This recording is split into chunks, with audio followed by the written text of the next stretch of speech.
Welcome to another episode of OG55. We got TommyToon back in the studio. Second time on the channel. We can't wait to dive into Epic Universe Disneyland 70th. We also got the one and only Mr. Webba, our friendly neighborhood Spider-Man, host of Web Shots and Webba Vision here on the channel. We're talking Universal. We're talking Disneyland. Let's get it.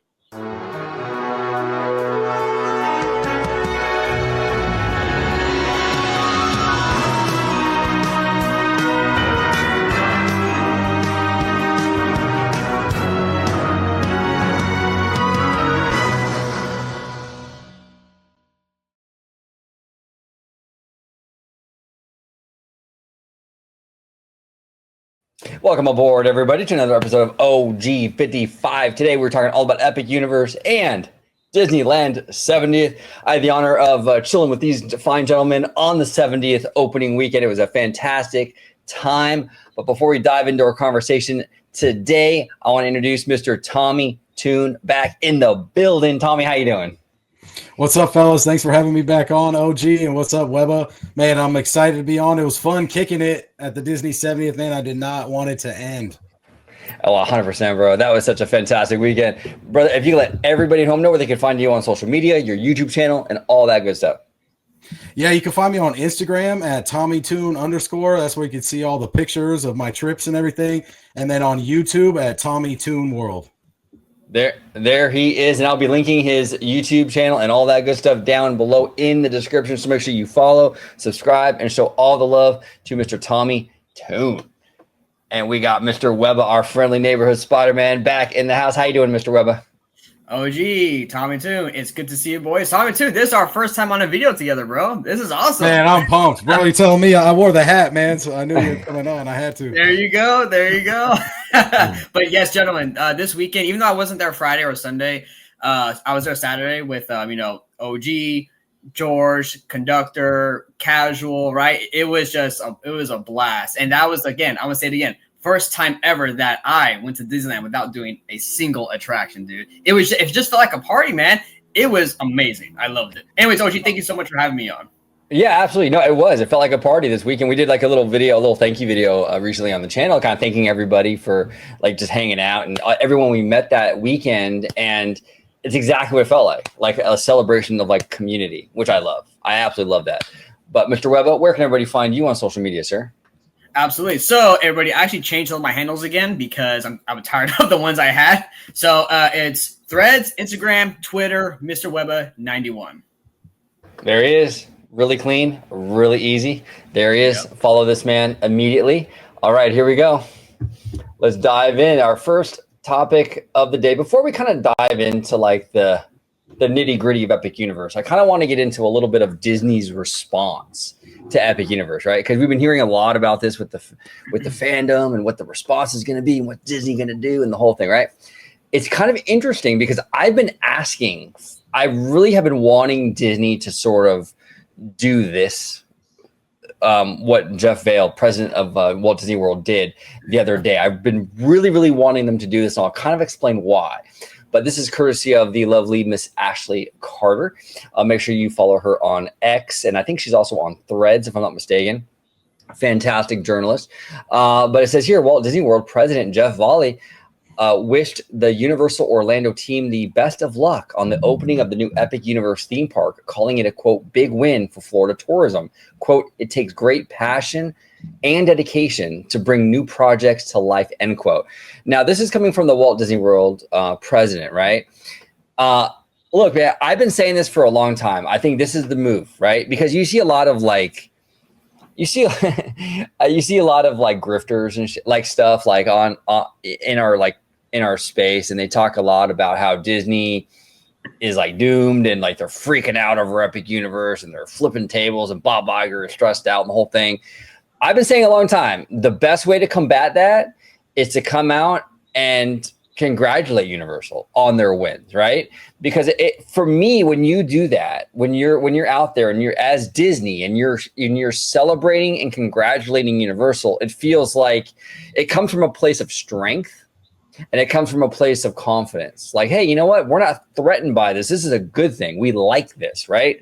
So I think from a optics point of view, it was fantastic. And I think just for an industry move, I think it was a good thing. I think you want to have these two companies be very what's the word for it? Friendly, civil, cordial towards each other. I think we all win as fans when they kind of work together a little bit. You know what I'm saying? So, I mean, obviously you're going to have that friendly competition, but you want to have these companies in good rapport with each other, in my opinion. But I thought this was a perfect move. Now, my only disappointment was I do think, honestly, I think Josh Giamaro should have said something. Being he runs the experiences division as a whole, I think he should have said something. And maybe by the time this video gets released, he does. And maybe even Bob Iger, although Bob Iger has kind of touched upon it a little bit in those earnings calls. But I think Josh definitely should have said something. It's not too late. He might do that. But that's my only disappointment with this is I feel like it was a missed opportunity for Josh. But Eb, I'll start with you, man. And then I'll go to Tommy. What are your thoughts on this, man? The president of Walt Disney World wishing Universal all the love, all the success, bro. Yeah, you know what? So it's actually really great to see because, I mean, yes, these two companies are competing against each other. However, it's always good to be reminded, as fans, that it's not like this evilness, I'm going to kill this company, right? It's, us at the fandom in any community tend to do that, like, oh, us versus them or this, versus that, right? But when you see a company like this gentleman here giving that support for, Universal and Epic Universe, it really shows that like that it's really just good for the consumer when you have that friendly competition because it inspires better creativity, better projects, and in the end we all win, and I mean and then even they win. So I think it's really well done, and I do agree with you that probably Josh and Bob Iger should be coming out and saying something because even going back to bring up Merlin real quick, Merlin Entertainment's the new CEO, Fiona Eastwood, she was asked about, Universal coming to the UK. And, instead of being like, having like scared comments or being worried and stuff like that, she's like, oh, no, this actually be great because it's going to bring more tourism here, right? So it's actually going to benefit our parks. And I see this as kind of the same kind of concept where it's more looking at it in a positive light instead of a negative light. Yeah, no, well said. And in the past, there has been a lot of this kind of love that goes back and forth. I know that I know Disney has congratulated. I think it was I forgot when that was exactly. In the early 90s, Disney sent out a letter or they put an ad out or something congratulating Universal for moving into Florida when they moved into Florida to Florida for the first time in like the early 90s. I think it was 91, if I'm not mistaken. I could be wrong on that. Theme Park Wizard, if you're watching and you know this, go ahead and comment down below. But I believe it was 91, but it was definitely in the early 90s. But like, but I, for me personally, I just think that kind of like approach is the best approach. And I feel like I was kind of worried that maybe we've lost that along the way. And clearly we haven't, I've seen Knott's Berry Farm out here in California. I mean, they have a history of like kind of not congratulating, but wishing Disneyland a happy birthday on its big anniversaries, right? They'll take an ad out in the newspaper or whatever, and they'll say, hey, happy birthday Disneyland, and all that, which I thought was really cool. So I like to see these companies working together. And you're right, Webba. I do think a lot of the animosity is probably more rooted in like the fandom than it is with the actual companies. Because if you go on the Universal Studios Hollywood Tram Tour, I mean, a lot of stuff that they point out is like, yeah, Disney's filming this and Disney's filming that. Like Disney's filming in that back lot all the time. Desperate Housewives was filmed there. I mean, a lot of the Pirates of the Caribbean stuff was filmed out there. So they work together. But anyway, it's just good to see. I'm really glad that Jeff said this. I think it was a smart move and really the most appropriate response. But Mr. TommyToon, what are your thoughts on this, brother? Yeah, I agree with both you guys. I think it shows class, between the companies to be able to display that. You want to show respect when something is completed and stuff. What you were going with, there's a lot of behind the scenes where people are contracted out and they use other studios and stuff for certain things, and that we don't know that, but then you go on the studio tour and see that. But, and then a lot of the times, when people are traveling to Florida, Florida is almost like a vacation state. When you're traveling to Florida, of course, you're going to go to one of the parks, but no matter what, you usually go to both, like Universal and Walt Disney. They know that. They know that people are going to both parks. I mean, even just out here, you could see, Universal Studios Hollywood did Fan Fest nights one more weekend, and it was, conveniently the same as the 70th startup. And then Knott's Berry Farm did Boysenberry Festival that another weekend. So like overlay, they all kind of play off each other, but it's for money too. But I do think it shows class, because what's next?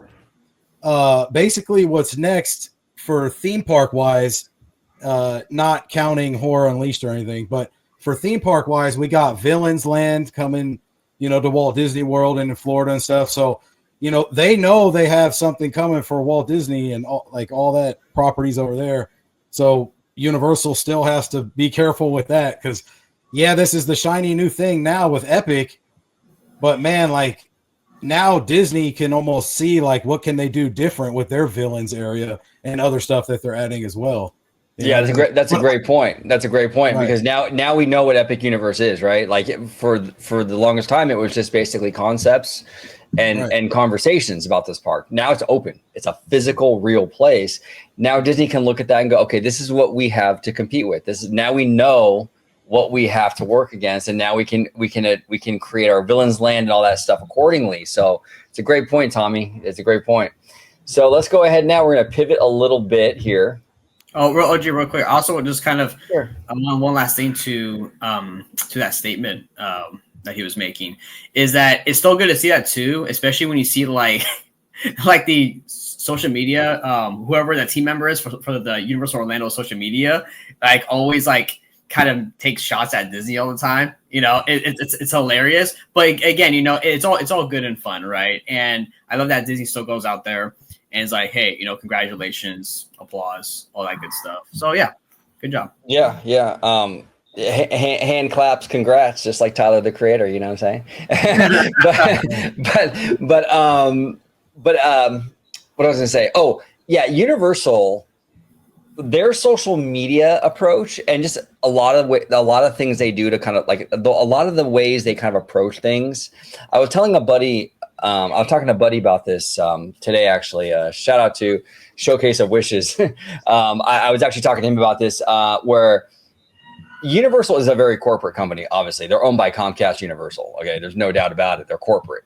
They're every bit as corporate as Disney. Really, but they don't appear to be as corporate, right? And I've said this even with FanFest. FanFest has that little bit of an edge to it. You know what I'm saying? Where it's they're not afraid to do some crazy stuff, project the Back to the Future logo on the current Simpsons attraction, knowing that the Simpsons replaced that ride. It's just kind of this edgy, kind of fun stuff. You see a lot of the crazy stuff with Universal, their Twitter and all that. I'm not really on Twitter that much anymore, but it's no secret. There's Universal social media team, like you were saying, Ebba, they'll take pot shots at Disney, all in good fun, Sometimes it gets a little much. I mean, they kind of go a little too far with it, I think. But it does feel less corporate than Disney in a lot of ways, which is kind of cool, to their credit, 100%. So now this is actually really cool, you guys.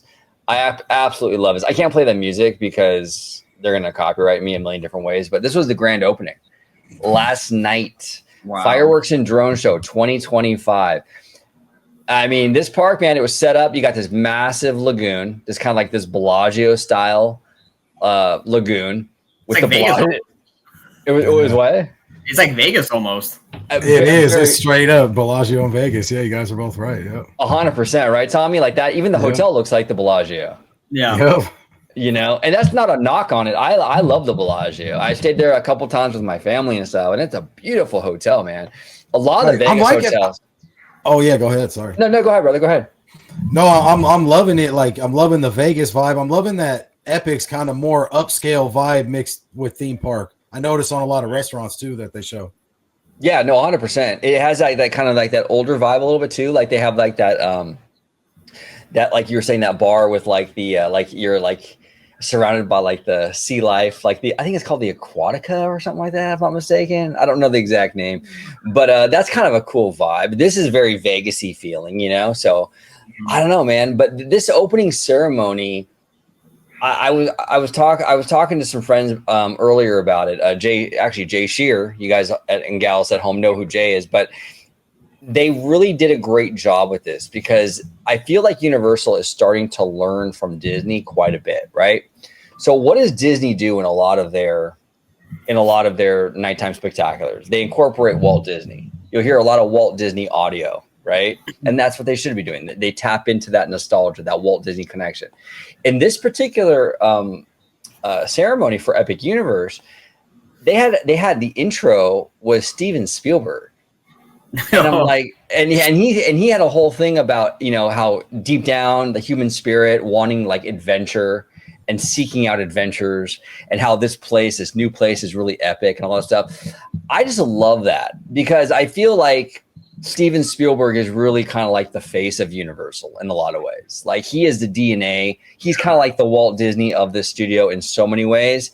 And to have him kind of come out there and talk and kind of set this whole ceremony up, I thought was absolutely brilliant. I love that.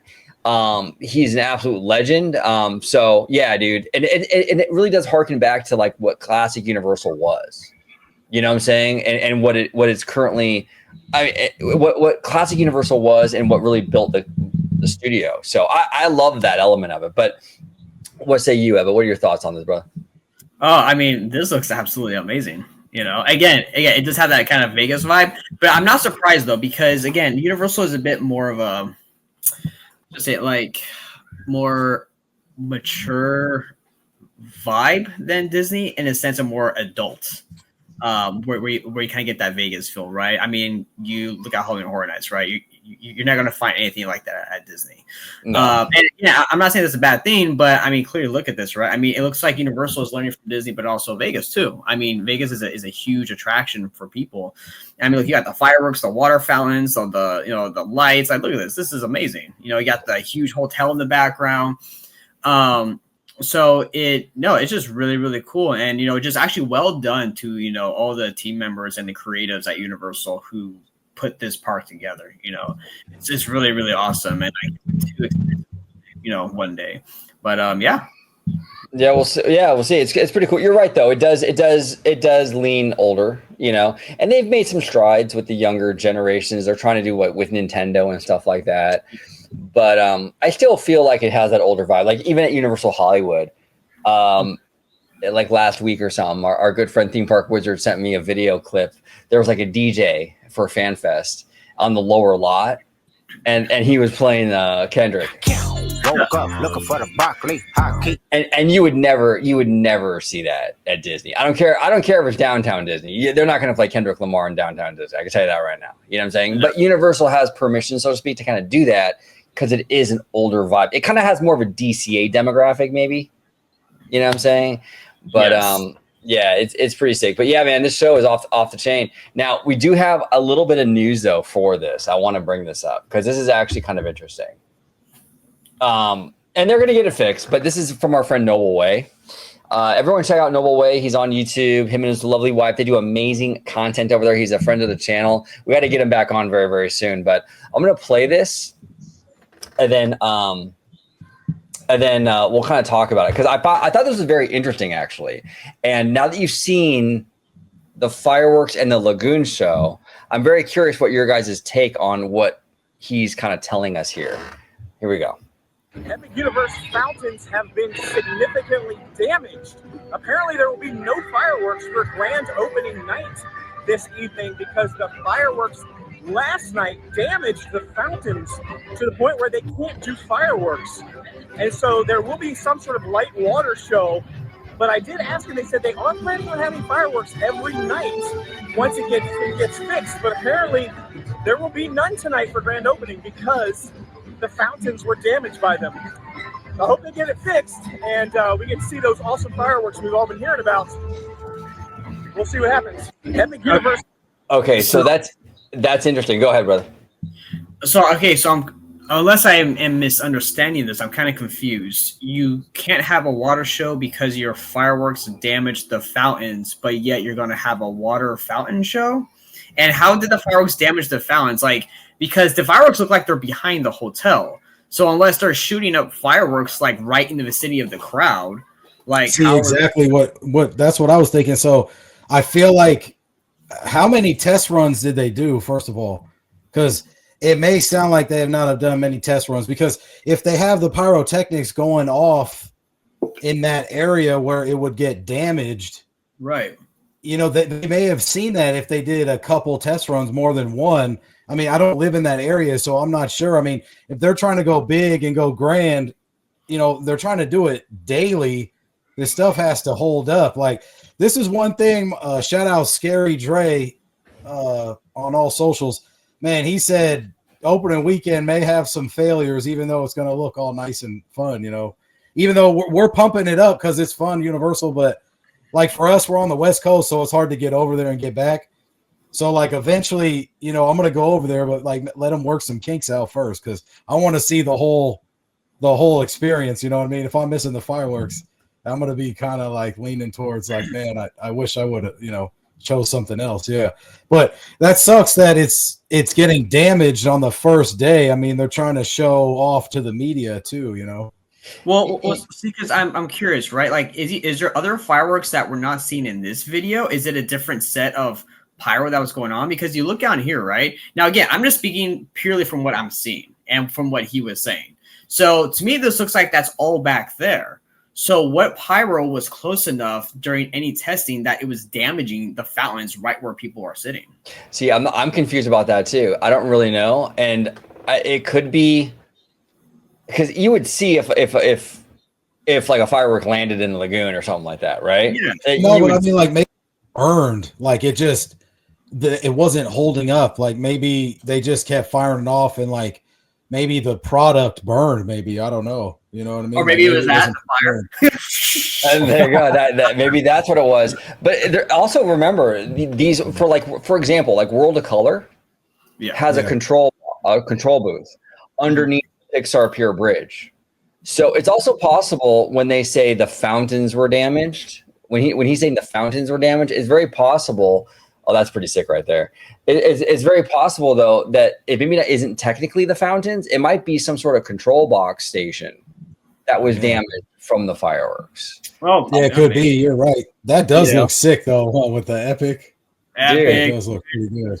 That is dope, man. Yeah, dude, that's sick. And I want to give a big shout out to Attractions 360. They've been a friend of the channel for a really long time. 2 million subs, bro. Like, that's crazy. These guys are crushing it. They've been crushing it for years, but they have a really great YouTube channel, and it's all like just footage from like attractions and shows and what have you. So make sure you check them out. They're really good guys, and they do fantastic work. Oh yeah, it's very, very high quality videos too. I like it. Oh yeah, absolutely. All right, so we're going to do one more video from Mr. Noble Way. We'll talk about it. Then we're going to dip into some Disneyland 70th. This is very, very interesting. Well, let's play the video and we'll talk about it. Here we go. All right, well, I got to say it. The day started off rough at Epic Universe. Battle at the Ministry still down. By the way, it hasn't opened for even 1 second. It's been closed the entire day. It's now after 2 o'clock, and it's still closed. But everything else in the park is walk-on. On grand opening day, every single ride is walk-on. We are doing Hiccup's Wing Gliders, second time in a row, literally walking on it again. This is one of the best rides in the park. So I got to give credit where credit is due. You know, I can't talk all the trash about Battle of the Ministry, and then when things are awesome, just ignore it. Right now, things are awesome. We're going to ride everything in this park multiple times, no problem. So I got to say, it's killing it. All right, well, I got to. Okay, so really cool news. Okay, so the battle. There's 2 things here that he's kind of touching upon. Battle at the Ministry, the Harry Potter ride, has been hit or miss. It basically, I kind of see Battle at the Ministry kind of like Epic Universe's Rise of the Resistance. A dope attraction. A lot of people arguably are saying like, hey, you know what? This is the best one in the park. You know, some people will say Monsters Unchained, but it's always like a neck and neck thing, right? Between the Harry Potter ride and Monsters. So it's a very high-tech, elaborate ride system and experience. but it's been plagued with a lot of problems, you know, just like Rise of the Resistance, dope attraction, but there's tech issues, right? And there were a lot in the beginning. So here's the thing with that. I feel like when it comes to Battle at the Ministry, I think it's going to be sort of a process, kind of like Rise of the Resistance. It's probably going to be another couple of months, maybe through the summer, where we're going to have a lot of uncertainty. But I do believe eventually Universal will get that taken care of. You know what I'm saying? It just kind of sucks in the meantime because a lot of people going there, they might not get to ride it. But again, this is the nature of, and I've defended Disney too with this stuff. A lot of people were trying to, like, you know, they were trashing Tiana's when it first was going through a lot of their soft openings and stuff. Initially, it wasn't really working. And I defended it because it's like, it's a new attraction and it's going to have those kinks, right? Now, it got a little bit crazy though with Tiana's when it was like months and months and months later and it was still not working. So that's a whole different story. But initially I was like, no big deal. Now this is still pretty new. So I'm going to give it a little bit of a pass. We'll see how it goes. But we'll see, you know, we kind of have to wait and see. But right now it does seem to be kind of like the problem attraction. Now, go ahead, Tommy. So I've been following this all day with this attraction, right? So I got a couple things. So one is it seems like everybody went straight to that attraction this morning. That's what it feels like. I mean, I wasn't there, and it seems like everybody want to do the grand openings of each portal. But I mean, logistically and the way it looks like on the app and stuff, it looks like that ride is the moneymaker at this point, maybe for families. But I have to say one thing. A lot of people are saying Epic Universe is empty today, and it was kind of going viral on a couple social medias that Epic Universe is empty on grand opening. They did too much on media night, and it's too expensive for main families, and that's why no one's here. This is not true. Shout out Jake Stewart. I saw what he posted. So it holds 40,000 people in that park, and Universal is capping it at 12K for the grand opening weeks. So they know they're not prepared for 40K, right? So sure, it's empty. So there's people able to do what you want to do. It kind of upsets me though that they're not prepared with the best ride per guest wise is the Ministry. They don't have everything like perfect with that. If that's like the main thing that everybody's going there for, of course we're going for Donkey Kong and Dark Universe, but it seems like the masses are going towards Harry Potter.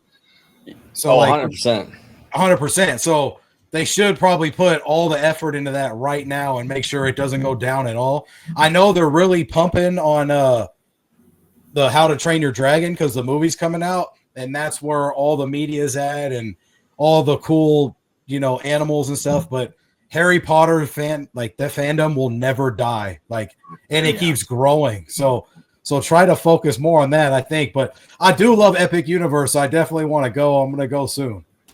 Yeah, no, 100%. And you're right, Tommy. I've been looking into this too today. And you're right. I was surprised because there were a lot of people saying it was empty, right? And I started to look into it too. And I'm like, that's weird. What happened? Was it like you were saying, too many previews? Like everyone kind of already saw it. So I was like, who cares? Was it like, the day of the week, whatever? But, and that could be some of it. I mean, in all fairness, I think there is a little bit of that here at play. But I also heard that even if you wanted to go today, you couldn't get a ticket. Like you were saying, they capped it off. And I just found that out. Like it just a few hours ago. I was talking to somebody about it, and I was like, "That's interesting." And I'm like, they capped it off, which kind of hard. And this is why I bring this up with the battle at the Ministry. I feel like they capped it because they're trying to transition. Like you're saying, they don't have enough. They're like it's still kind of like a test and adjust. Even though it's officially open, they're still working the kinks out. You know, so they don't want to have like this massive flood. So there's a lot of that. So now, Tommy, I'm curious because in the Disney community, it's like you see a lot of like shit talking, right? Like, oh man, Disney this, Disney that. the videos and stuff that you saw about it being empty, was it pretty like aggressively like was it putting down like Universal for being empty, or was it a different kind of angle to that? Because I'm kind of curious. Because if it was Disney, for sure, it would be like, this is a disaster. But was it kind of framed like that, or was it a little different? One was a little goofy about it, having fun. The other one was just like documenting, saying, "Is it really empty here today?" But you know, you could say that about Disney 70th if you were hanging out in Batuu. No one was in Star Wars. They had Luke with no one around him walking around Star Wars. We caught him last minute. Everybody was on Main Street, Frontierland, and you know what I mean? Fantasy, like Disney 70th had a lot of congregation in a lot of areas, but Star Wars wasn't that. And if you were in Star Wars, you'd be like, oh, Disney's not packed today, right? Yeah. So it depends what land you're in or what part you're in. And it looks like for Epic, everybody was at Harry Potter.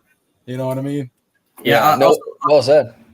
Also, I think two other points to bring up too. I don't know if these necessarily have a big effect on this, but you know, one, we know that I think kind of across the board with the theme parks that this year, I think the summer it's going to be kind of slower than usual, right? And then my question for number two is, how many of the normies even know about Epic Universe opening?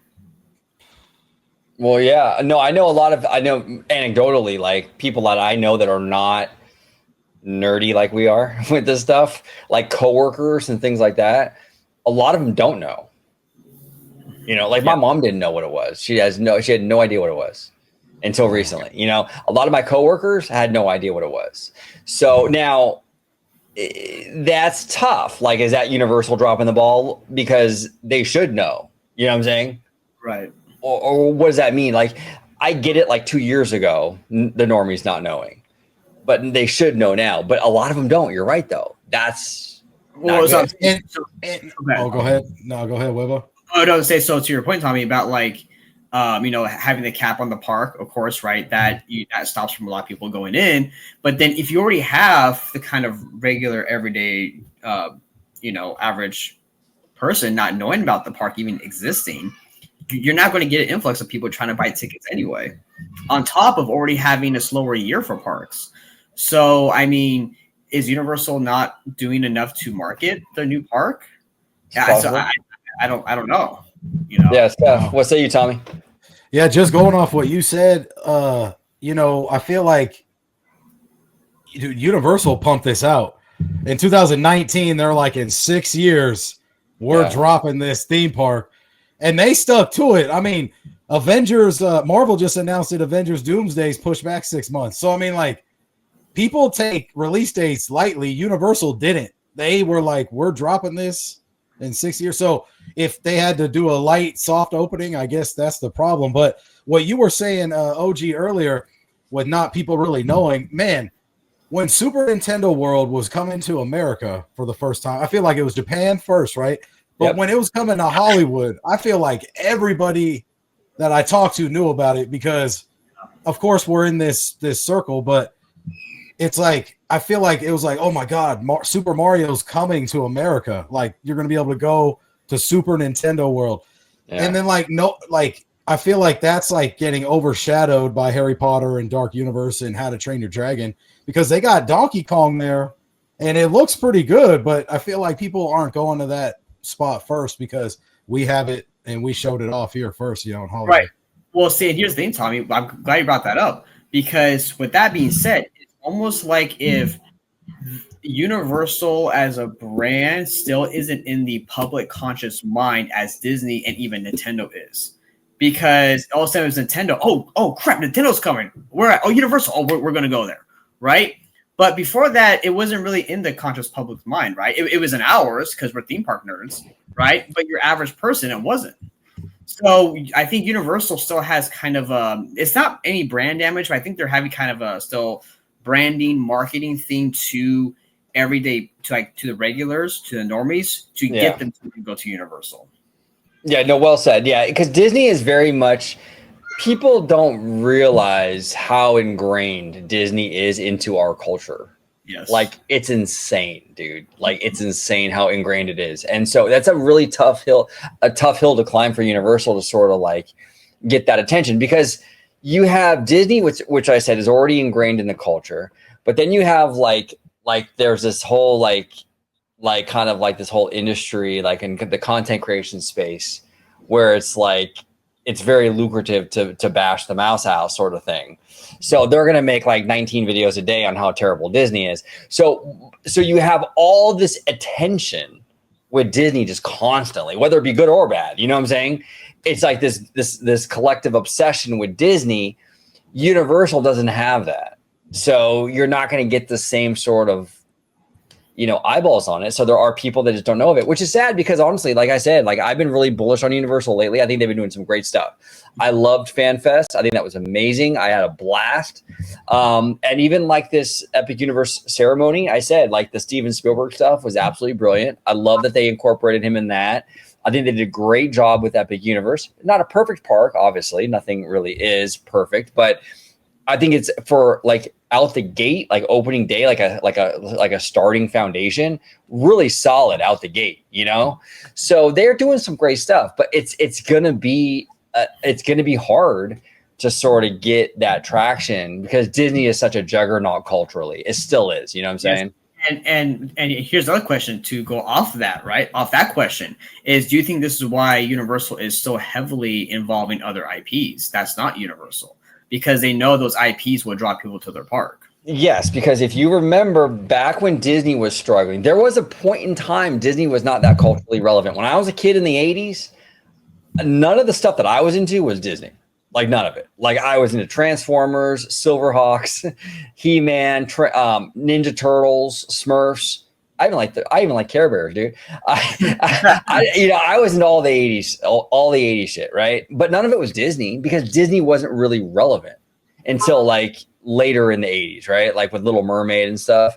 But like and like Roger Rabbit. But like, so what did Disney do in those irrelevant years at the parks? Well, they brought in outside IP. They brought in Michael Jackson, the king of pop, dude, for Captain EO, which is the GOAT, man. That was sick. They brought in Michael Jackson for Captain EO. They brought in Star Wars with Star Tours. And I'm telling you, in that early to mid 80s Star Tour, like anything Star Wars was like untouchable, man, So then even into the 90s, they brought in Indiana Jones. So Disney understood like, hey, our IP right now is not super hot. So we need to bring in outside stuff to sort of bolster us. And it worked. And now Disney's IP is good, so it's fine. But back then it really wasn't. It's possible that Universal is taking that same approach. And if they're doing that, that is a smart idea. Look, Nintendo, like you were saying, Webba, very popular. You know what I'm saying? Harry Potter. Oh, yeah, and then Harry Potter. But then, man, just going to FanFest nights, Universal partnering up with anime, as in One Piece and Jujutsu Kaisen. The fan base was crazy. I waited in line for 45 minutes to get some One Piece food.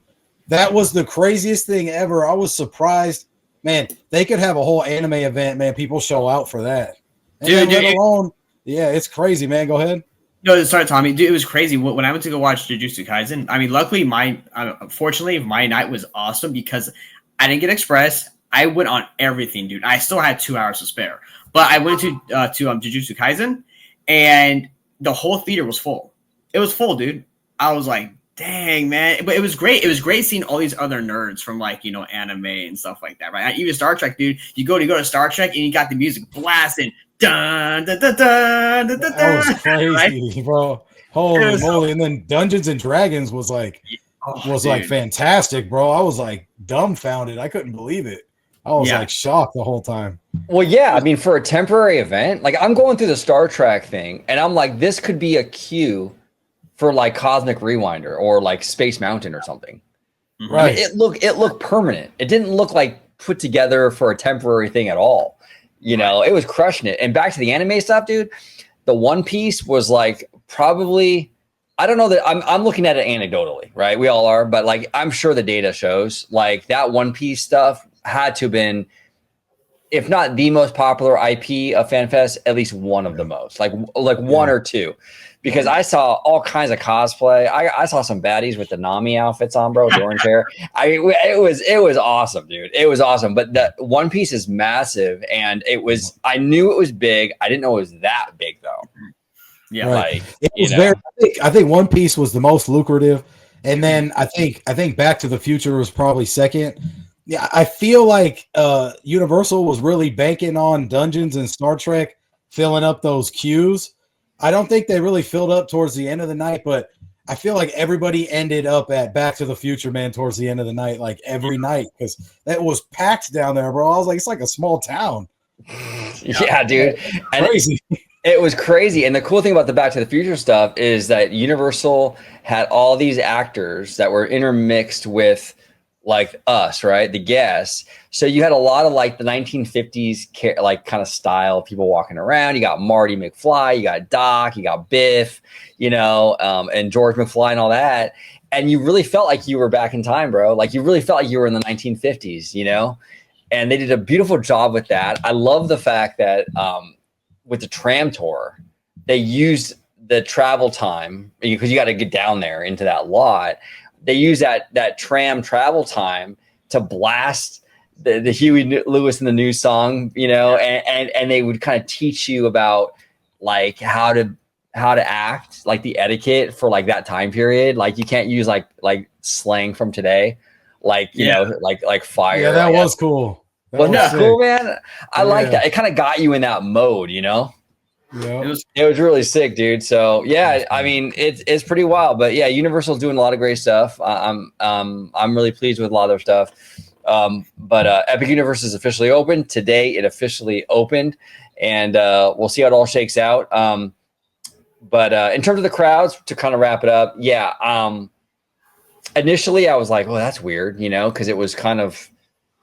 I mean, it's weird that the opening would be so thin crowd wise, but like you were saying, Tony, like, and what I found out just a few hours ago, they capped it, and it's probably an operational decision, and we'll see. Now, if it continues to be slower, then that's an issue, but that's yet to be seen. But yeah, I think it was just opening day. They wanted to kind of keep it. They didn't want to they didn't want to overwhelm the team members basically with this stuff.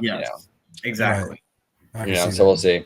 But let's dive into some Disneyland 70th because the three of us were there together all freaking weekend. It was awesome. This kickoff was a huge success in my opinion with the paint the night and all that stuff. The energy was through the roof. Tommy, I'll start with you, bro.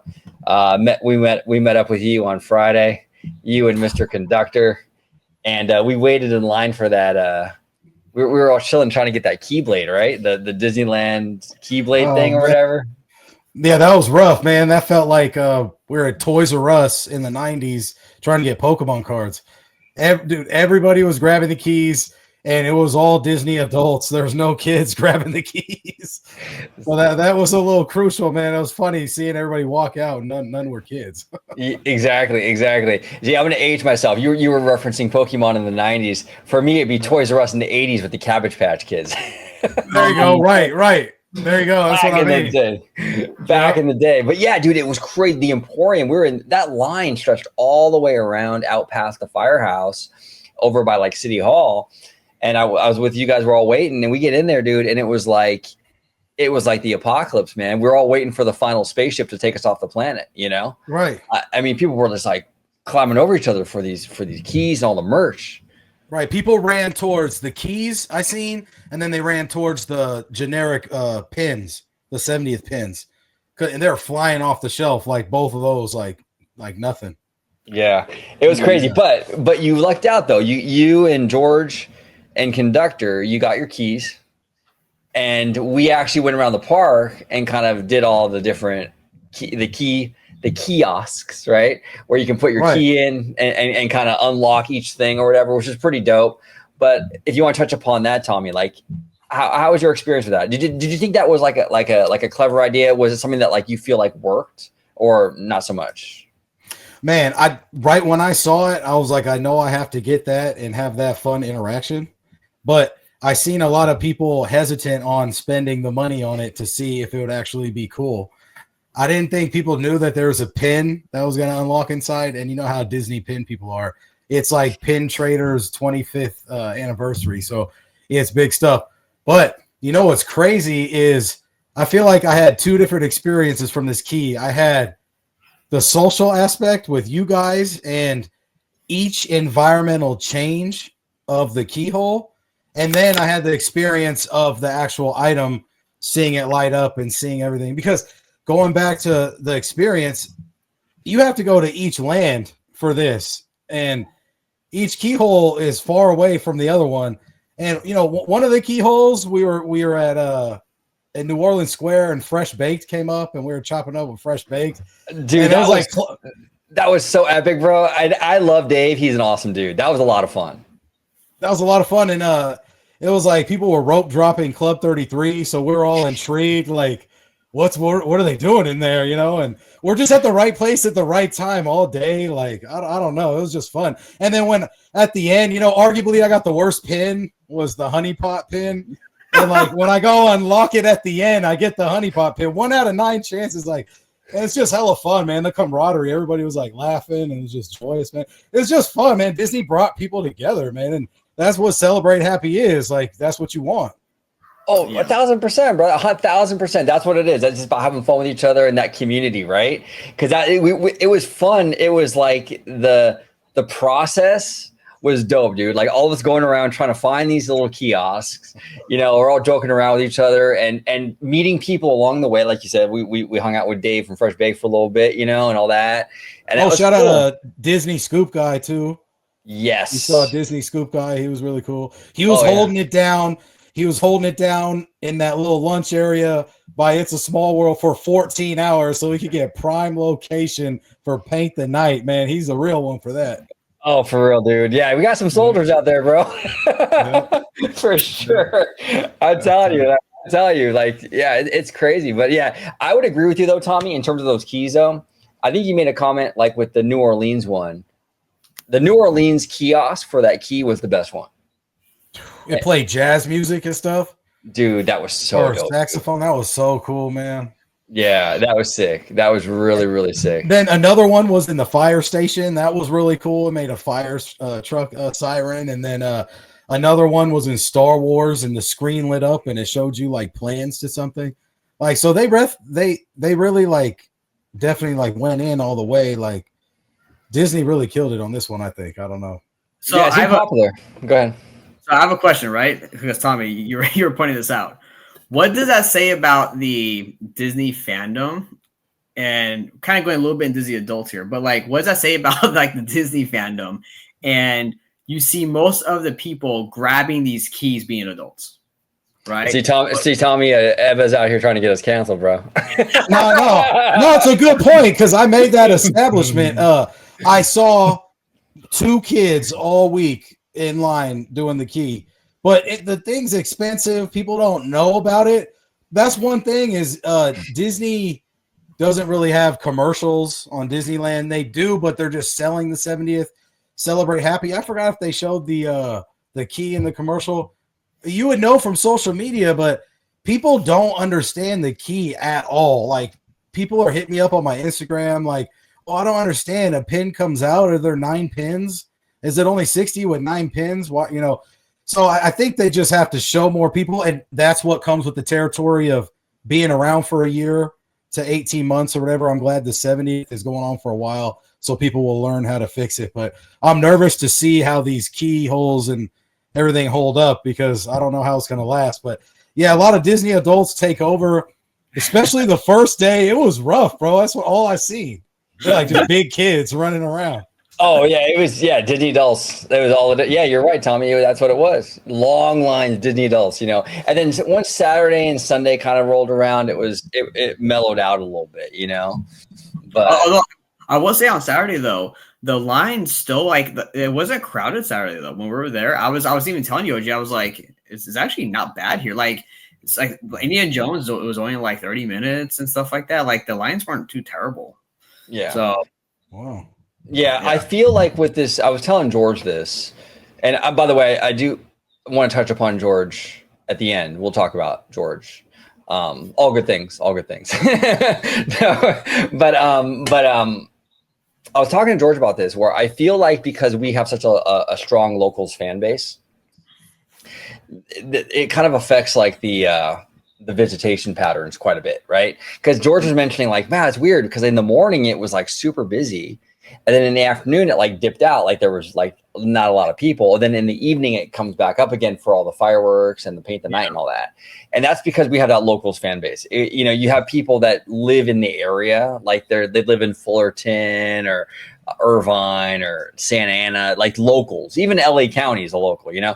So what they do is they go in the morning to get the merch, to get the key thing and all that cool stuff, right? They get in the line, they get all that cool stuff. But then the park is the park. The park is the same park they've been to 100,000 times. So they're like, all right, cool. Well, we got like 9 hours until paint the night. Let's go home, or we'll go to get something to eat and we'll come back or whatever. So people dip out during the day because they're locals. They don't care about the rides, you know, or all that stuff really. Not, you know, so they dip out and then they come back because they want to see the nighttime entertainment. So that's why I think I've noticed that where like the mornings were really busy for that merch drop stuff. It would empty out in the afternoon, and then by nighttime it was like a packed house. Yes. So I have a question though. Do you think, because I know Disneyland, right, and Disneyland Forward, right, they're going to try to want to make Disneyland like a vacation destination, right? You know, stay there for a week or two. But right now, because it's so locally driven, does Disneyland rely on a lot of their merch movement from the locals? Because there is that pattern of super busy in the morning for like, let's say, special merch, or even at night, you'll see like at 5-6 o'clock at night, bam, like it is like twice as packed in the park. Yeah. So, I mean, do you think like that they you know, or they rely on their kind of movement of items dependent on locals? Oh no, Disney has definitely modeled their processes like based on like the demographic, you know. They 100% have. Like we have a locals fan base. And so, and I've been advocating for more tourism for years. I want more I want this to be more of a tourism destination because I feel like Disney is such a world-class experience. I want this amazing place, which is Disneyland, which is like, I think one of the best, you know, theme parks ever created.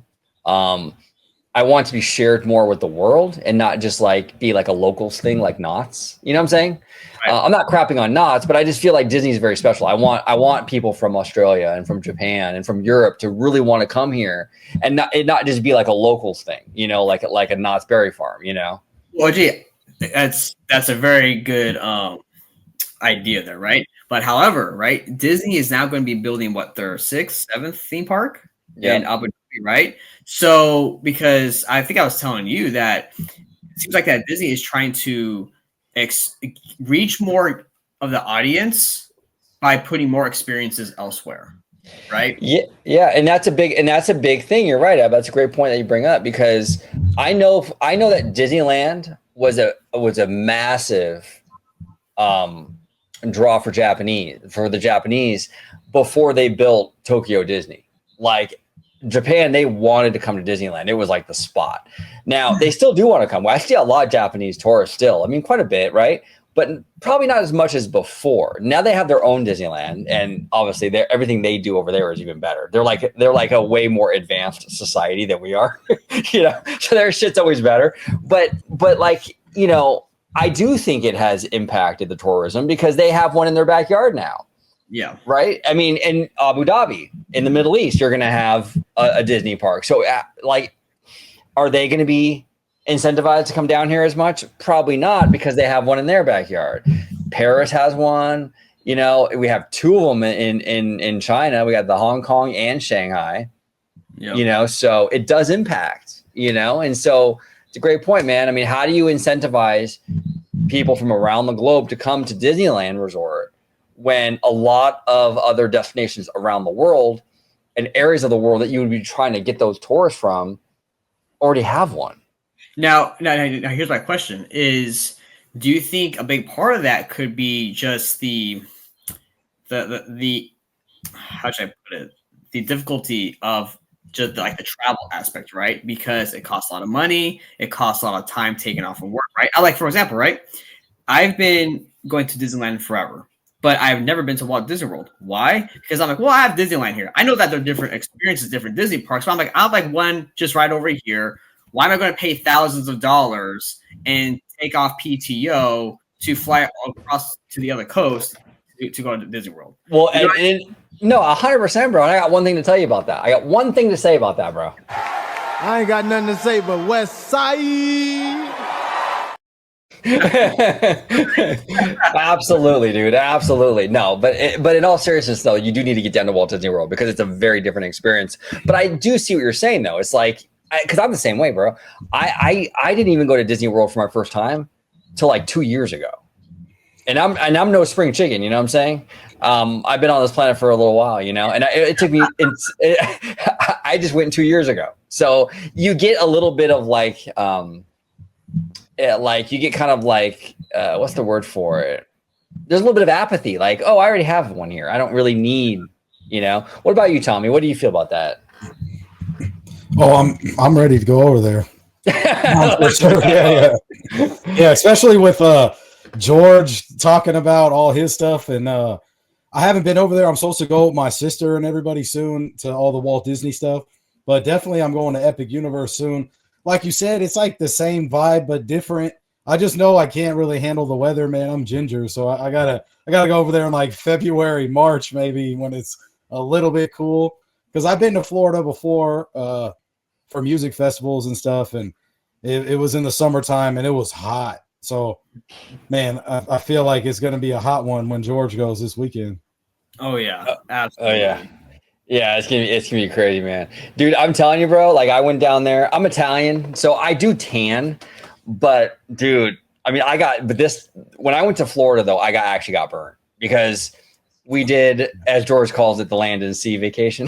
the surf and turf. Right. We went to Disney World, and then we went to the cruise line. And the cruise line out there takes you to like the Bahamas, like Disney's private island in the Bahamas, which is closer to the equator. And dude, I was not prepared, Tommy. Like I was out there in the water, in the beach with a shirt on, thinking like, I got a shirt on, I'm good. You know, like I'm not going to get burnt. Bro, it went through my shirt. I was actually burnt under my shirt. Like, I'm telling you, man, this is no joke out there, bro. I should pull up one of the videos actually that we did while we got back, dude. I was so tan. It was crazy, bro. Dude, it was funny, dude. In the video, you see OG, his face is like he's OG 55. His face was orange, bro. I was literally orange, dude. I was I've never been so on brand. That's scary though, man. That's scary. That burns. That's not the good feeling, right? Yeah, so just be careful out there, especially because you do, like you said, you're ginger, you have more fair skin. Just be careful out there. If you ever do the cruise and go to the Bahamas and all that good stuff, like the sun hits so much different out there, man. It really does. Good, yeah. Yeah, but it's crazy. But yeah, the 70th was wild. We did a lot of stuff. Like you guys were saying though, we did a lot of vibes. We didn't do a whole lot of rides. I don't think any of us really did a whole bunch of rides. But I want to ask you guys. I'll start with you, Tommy. Paint the night, dude. Now on that Friday, we dude, this was so epic, bro. Because we were in like George, myself, Abby, and Theme Park Wizard were over by the Emporium, right? Right, yeah. And then you and Theme Park Conductor were over there by like the 70th Medallion, right there in like that town square. Right, and prime location. Oh, dude, perfect. Look, yeah, you guys had a great spot, bro. You saw that parade coming right down Main Street. You know what I'm saying? But how fun was that, dude? The crowd was going nuts. We could see each other. We're hyping each other up across the street, bro. Like, yeah, Tommy, what's up? Gee. What's up? That was fire, bro. We were killing it, man. We were killing it. All you guys were killing it. George, Theme Park Wizard, Jason Hill. I think that's his name, bro. Shout out Jason, bro. Big shout to Jason. I love Jason, dude. He's a friend of the channel, friend of ours for a long time, dude. He's a great guy. I love Jason Hill. Yeah, we were kicking it. And then Bricky was with us for a little bit. We were kicking it with, hey, Bricky, man. Big chilling. I know we'll talk about this all more next week on Monday or Tuesday whenever we're doing it. But, man, it was a crazy time. Paint the night was crazy, man. We waited in line in that area for like 2.5, 3 hours. Man, the lady came over the intercom and was saying that there's no more seating room for the parade. Never heard Disney say that. Then, you know what I like the best is this was the first one that they're doing for the public on Friday. Of course, they did one for the soft opening or whatever you would call it. But, bro, like, I was talking to shout out Main Street Cowgirl too. She was telling me that there was just a lot of gaps in between the parade on media day or whatever day they did it. This time the gaps in between the floats were really small. I feel like they kept pumping through. We had like the best show, bro. I was super juiced and I was pleased with it. I loved it. Oh yeah, bro. I like that's a great way to say it. I was juiced too. I was so hyped, man. I had Theme Park Wizard on my shoulders, bro. We were no, it was a really, really good time. Now Webba, this is your first time ever seeing the parade. Yes. So if it was first time with the parade, first time with Wondrous Journeys too. So what happened, bro? Explain it. Let's explain indeed, right? So we get there, right? We so me, OG, George, and Abby to have the dining package for the parade, right? So we had like the lanyard or whatever. We get to our spot, and we're waiting like a couple hours before, right? Yeah, I think we got there like around 7 or something like that, right? 7 p.m. or something. Yes. So we're chilling, right? It's kind of cold, a little bit windy. But then we get like to the front, and like we're like literally like me, all of us are like at the edge of like you know like that little circular part by the flag or whatever, where we're facing Great Moments with Mr. Lincoln, like that building. So we're right there on the edge, dude. I'm sitting down. Oh yes, my feet hurt, right? And then real quick, me and OG actually got recognized. We did. Yeah. We got recognized. This lovely lady behind us. Shout out to Maria. She was awesome, and her son, right? So we're talking, we're just having a conversation, whatever, and she taps me on my back, and she goes, "Are you OG and Webba?" Like, yeah. So she was really, really cool, really sweet, and we kind of talked with her like the rest of the night, really, right? Yes, and yeah, she was super cool. Her son was super cool. Great people, and it was cool because they're like right behind us. And then OG, we also got a picture right with like the cast member with the Paint the Night thing. Yeah, so we got a picture. But dude, the parade was awesome because seriously, I am a Main Street Electrical Parade fanboy. Okay, that is my favorite parade, and I never seen Paint the Night. So I saw Paint the Night. I was really, really impressed. One, I love that this parade, the main kind of musical theme, was really good. Right, I loved it. Then the floats were banging, man. These floats were fire, dude. They were freaking awesome. I loved them. Also, I love too that they kind of sprinkled in like the music of the Main Street Electrical Parade in there throughout the beat. So that was really cool because it's like a nod to it, right? I thought it was really cool.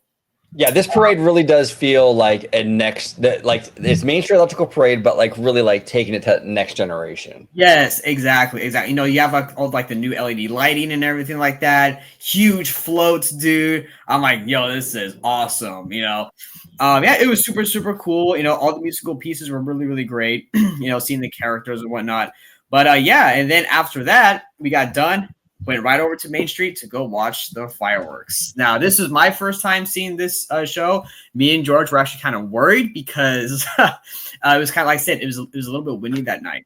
So, and I had to use the restroom, and I was like, George, I gotta go. He's like, dude, we got like 2 minutes. And then the announcer comes on, hey, in just a few minutes, blah blah blah blah blah. And I'm like, yo, George, I'm gonna go real quick. I'm like jogging to the restroom now, right? Because I'm trying to hurry up. So I go down Main Street, come all the way back, and by this time it's still like 9:35. But then George is like, I'm getting worried because they haven't done anything yet.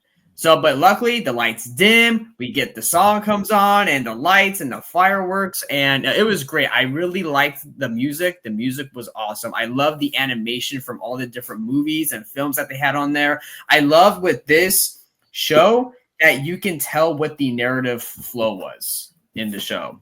Oh, it's a tight show. It's a really tight show. I like the fact that with Wondrous Journeys, it's not like clips like pieced together. Yes. It's not like it's not like we're going to have, 30 seconds of Tangled and and then 30 seconds of Mulan and 30 seconds of Moana. They weave it all together. So visually you can see Moana and Belle and, I forgot, like Hunchback, all in one scene with the music. So it's all like weaved in, and then it kind of goes in and out of that. Like you can have like, Let It Go or not Let It Go, but like a Frozen song or whatever, but there's other characters in the mix with that. So it all felt very pieced together beautifully, and it didn't feel choppy because it was so well kind of mixed in. I just, that show to me is an absolute treasure. We ran into Theme Park Casual after the show. We were walking down Main Street. He was live streaming behind us.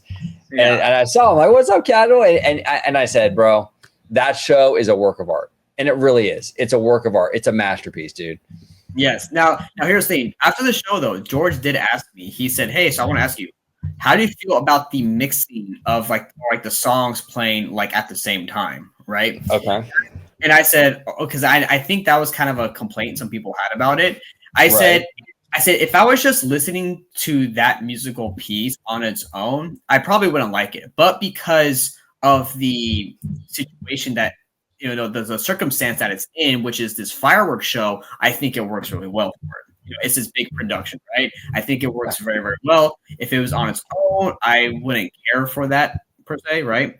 But I also love too the intro, because the intro is very like kind of Disneyland like commercial-esque, where it's like that kind of when you wish upon a star thing, the Mickey head and all that, all that good stuff, and then we get the blue fairy and whatnot, right? So it was very like that kind of Disneyland commercial like magical vibes there. So I thought that was really cool. The ending was awesome with like the finale of the fireworks. And you have Pooh, I wish we can do this again. And why do we have to stop? And the announcer was like, "Well, this is just the beginning." It was such a gorgeous ending, and the whole thing just really flowed well. I love the beginning too, Eva, where it was like the sketching of Mickey. Yeah. And you can see like the papers, it's like the old animation, how they used to use actual paper back then, right? Yeah. And it was all in black and white, and then it progressed into color and gorgeous. Now, Tommy, you've seen the fireworks as well, correct? Oh, I saw them that night. That was crazy, man. So for me, I like the order I like to do it in was Paint the Night for the first one, then Wondrous Journeys, and then me and Jason went over to Tapestry when I know you guys may have went to World of Color.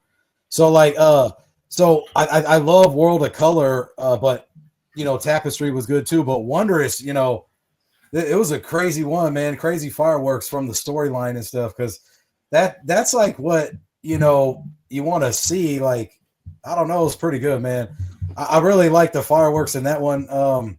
But the vibes, right? I feel like Paint the Night went well with Wondrous, like really well, and then I feel like it went well with like Tapestry after. So like, if you guys are going to the parks multiple nights, maybe hold off on World of Color and do that on your own, on an own accordance, not connected to anything, because I think the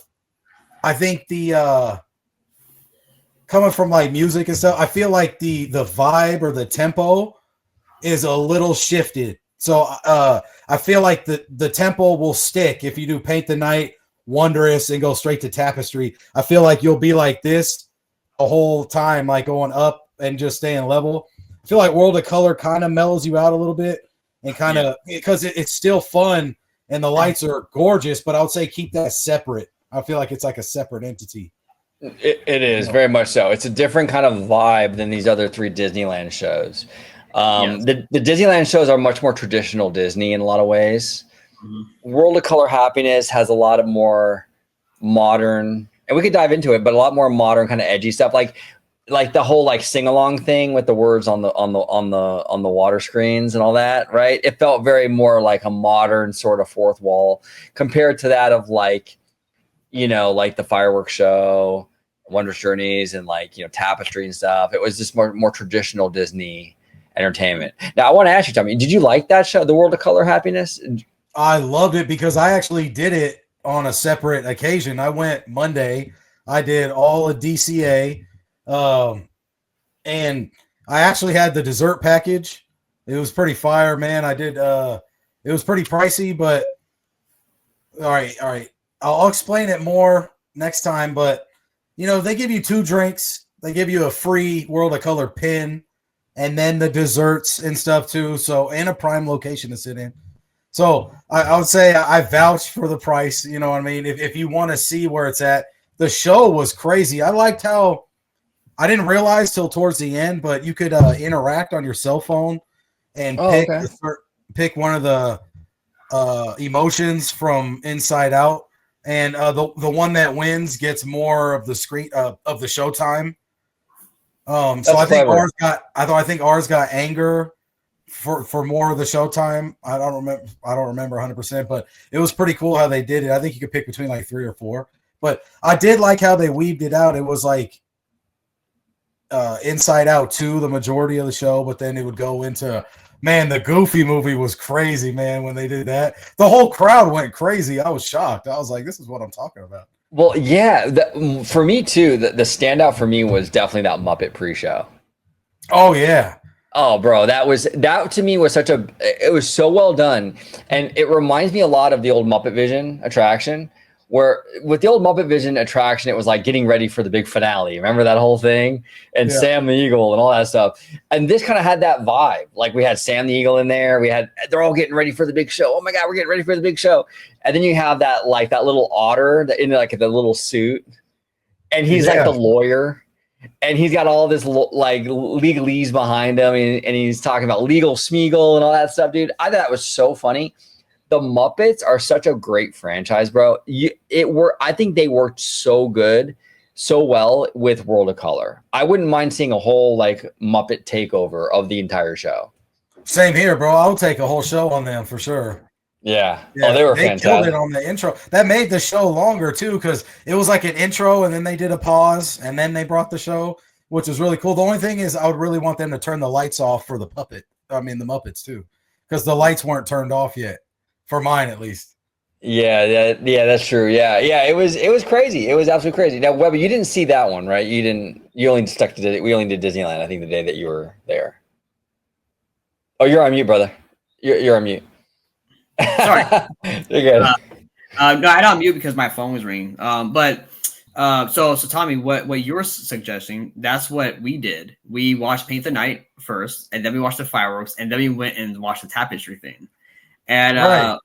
And let me tell you, man, that tapestry thing, It's a Small World, was freaking banger, dude. For such a short like show, it was fire, dude. It was so cool, and I loved all the little animations they had on it, the music, and I love that part when they brought in like Mickey, the Phantasmic. He's like, yeah, that show, it was beautiful and I loved it too because it was very much the park anniversary show. Yeah, yes. I mean, they go through everything for Disneyland history, and it was really cool. They even had a great, beautiful homage to the Sherman Brothers, which is awesome. Yes, with them with the piano and stuff, and I thought that was so cool how they did that. That was really like a surprise for me because I didn't even know that show existed until last weekend. Oh yeah, no, me either. Same here. I was like, there's no documentation on it. All we get is a tapestry of happiness at this time. I feel like there was no like media show for that. No one had no exclusive footage. It was so dope to me. Like, you know how Star Wars isn't really Disney. They try to make them Disney, but bro, that was the most Disney I've ever seen Star Wars. When they had Kylo Ren and the Stormtroopers, they looked like so cartoony, like Disney. I was like, we kind of need like a show like this, bro. Yeah. Oh, it was sick, man. It was sick, dude. It blew me away. I'm like, this is amazing, dude. And also, this is amazing. Let me tell you this too. Like, what other It's a Small World at a Disney park do you see them doing stuff like that on? No. You know what I mean? You can't do it in Florida because they don't have the facade like we do, you know? No, dude. Our facade is the GOAT, man. Like, it is so cool. Primo. Oh, it is. And there's history behind it, and I absolutely love it. Yeah, that was a fantastic show. Yeah, overall, dude, I give the 70th really high marks. I thought it was I think the offerings are really strong. Yes. And I think they're killing it, dude. Now and this is just the beginning. Because on July 17th, we get that Walt animatronic, bro. Yes. Oh, and I'll tell you this too. In my opinion, this 70th celebration thing that I experienced with you guys was a lot better than what we got for the 100th celebration. Yes. Oh, 1,000% yes. 1,000%. Yeah, the 100th felt very, I don't know, soulless almost. Yeah, it's like there's stuff there, but it was like there was like no substance, right? Oh, I will say though, for the 70th, there's one thing I have a critique on, and that is the was it, or do you call it like the nursery melody? Oh, let's talk about this. Let's talk about this. Go ahead, Webba. Go ahead.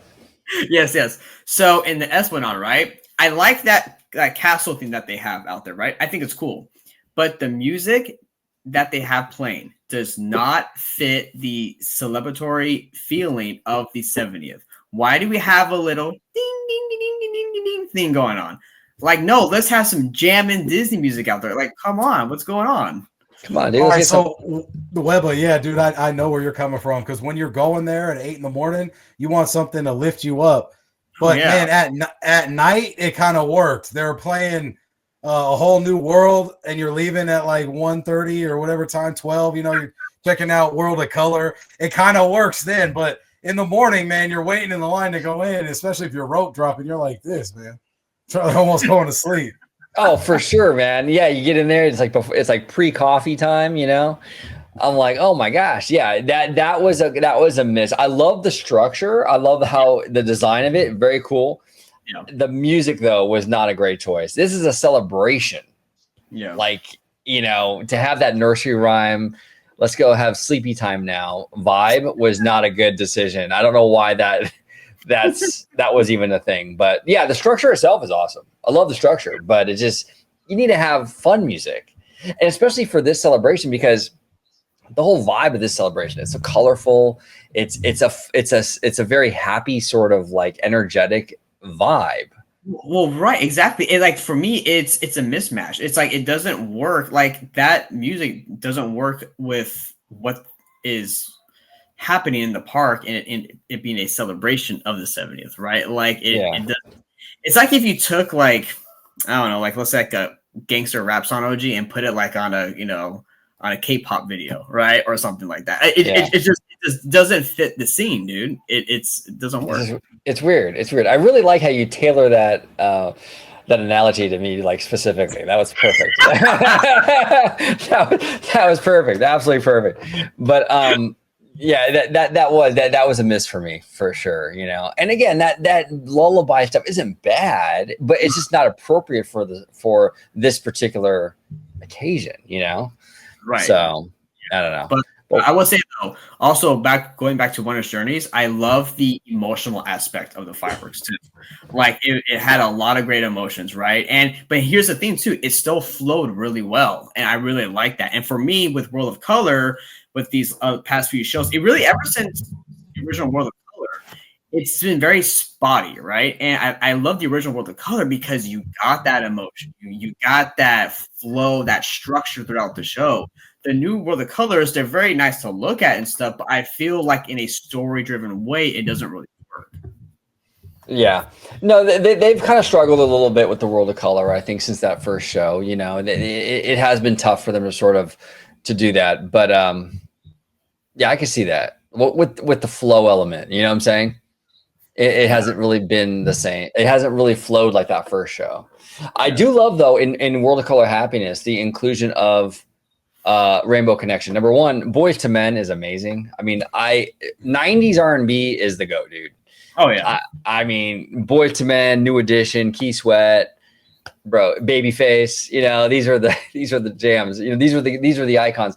And I love Boys to Men. They can sing the phone book and it would sound beautiful. You know, but like but I love the inclusion of Rainbow Connection because the show is World of Color.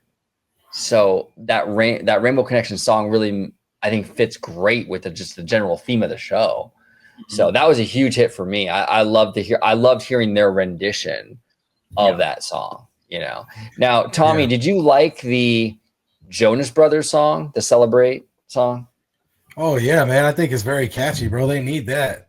They need someone to grab your attention and something to go on, and is whistling and stuff. I actually don't think it's copywritten. I don't think they copywritten. I think they're letting that one go. I don't know. I have to double check on that, but I think you could use it on certain things. I love that song. I like that. We'll see how long it lasts, if we can handle it in a year. But just going off the World of Color real quick, man, I had a great experience. I finished World of Color. It was the first showing, Then when I was walking out, the projection show went on the Carthay Circle. So literally when I was walking out from World of Color, I got to stop and see the 2-minute show on the Carthay. So I feel like I lucked out at California Adventure too. Oh, hell yeah. And that Carthay Circle projection show is pretty dope, dude.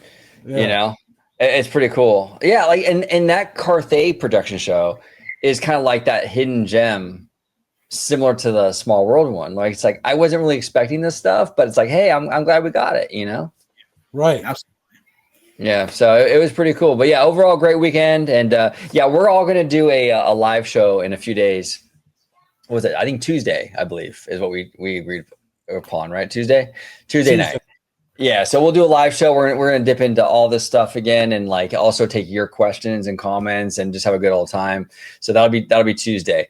Now, before we close it out, I do want to say too, because the homie George has been going through it the past couple of days with this whole thing. I don't know if you guys saw the post I made on the community tab, but yesterday George was him and Abby went to Florida, right? They land in Florida and he's got severe pain and the whole thing, and he had like a kidney stone blockage. So I just want to give an update. He's doing fantastic. You can follow him obviously on Instagram and stuff, Citrico Central, and there's updates on there. But he had his surgery. It was a success. He's going to be just fine. So George is doing really good, but scary though, obviously, so, but prayers up for George. And he'll be back ready to go again very, very soon. This guy bounces back fast, but I'll start with you, Webba, and then I'll go to TommyToon. Any words on George before we get out of here? Yes. I wonder if the reason why George bounced back so quickly is because he had some more dreams about me. I think you did. Tommy, to give a little context, I don't know if you're aware, George never dreams. He's told us that. He does not dream. The one dream he had, he was spooning Ebba. And I'm like, I even told him, bro, that's fucking weird. Man, you're a spirit animal, bro. You're a spirit animal. Yeah, dude, I'm like, what is going on with that? But yeah, I mean, that's what happened, Yeah, it happened. But all seriousness, I'm glad that George is okay, because that's always scary, right? And we know for him, right, George, he loves his big opportunities and going to Epic Universe and to the Disney cruise and Walt Disney World. He hasn't been over there for quite a while, so I know that he was looking forward to the trip. But I'm glad it was successful. I'm glad he's okay, and I'm glad that they're both okay too. And yeah, I'm just looking forward to seeing him back on. I know he'll probably talk about his experience and whatnot, and then also his experience at the parks. Yeah, no, absolutely. TommyToon, any words on George? Man, there's nothing that's gonna stop the Disney Italiano. He's a crazy man, bro. I seen him in action all weekend. I wish him a speedy recovery. I've been talking to you guys, holding it down. George, whenever you need something, I'm here for you, man. I know you're gonna have fun this week, man. Lock it in. Yeah, well said, Tommy. Well said. Yeah, no, dude, I tell you, Tommy, right on Sunday evening, we ate at Carnation on Main Street, right? It was you, me, Conductor, and Abby and George. Now, by Sunday, by that Carnation meal, whatever, dinner, I was dead, man. I hit my wall. I was exhausted, bro. You know what I'm saying? And this guy, George, man, he was still going. He was still going strong, dude. He was ready to party, I don't know how he does it. Yeah, I don't know how he does it. But I do want to say, though, Tommy, too, I'm going to link Tommy's channel down below. I got to see this man in action with his food review. A lot of great content, everybody. I'll be linking his channel down below. Make sure you head over there, check him out, subscribe to him. He was doing a lot of great work this weekend for his channel and everything. I'm making a cameo on there. George does. A lot of us do. So it was a really, really good time. So show some love. Give Tommy that subscription and support him 100%. But Mr. Webba, where can everybody find you on social media, Spider-Man? Absolutely. You can find me on Threads, Instagram, and Twitter, Mr. Webba91. You can also find me here on Orange Grove 55. Damn, Webba, you make it look easy, bro. I haven't played that one in a long time, so I'm like, I gotta rock that one. You haven't, dude. It's been like months. It's been months, dude. It's been a long time. But it's good to have it back. It's good to have it back. TommyToon, where can everybody find you on social media, sir? Man, yeah, I appreciate you. Thanks for having me on, OG. Appreciate you, Webba, man. Always a good conversation. So my food reviews should be out within a week for the 70th. That's what I'm working on right now. Got to get that going. I ate 5 different items at Disneyland, and I did 4 different items at DCA, all 70th. So there'll be some hit or misses for that. You can check YouTube at TommyToon World for that one. And then if you want to stay updated and check out all the pictures and what I'm getting into, you can look at Instagram at TommyToon_. There he is. There he is. Thank you, everybody, for watching this episode of OG55. And until the next time, see you. Thank you for watching OG55. If you aren't already, consider becoming a member today.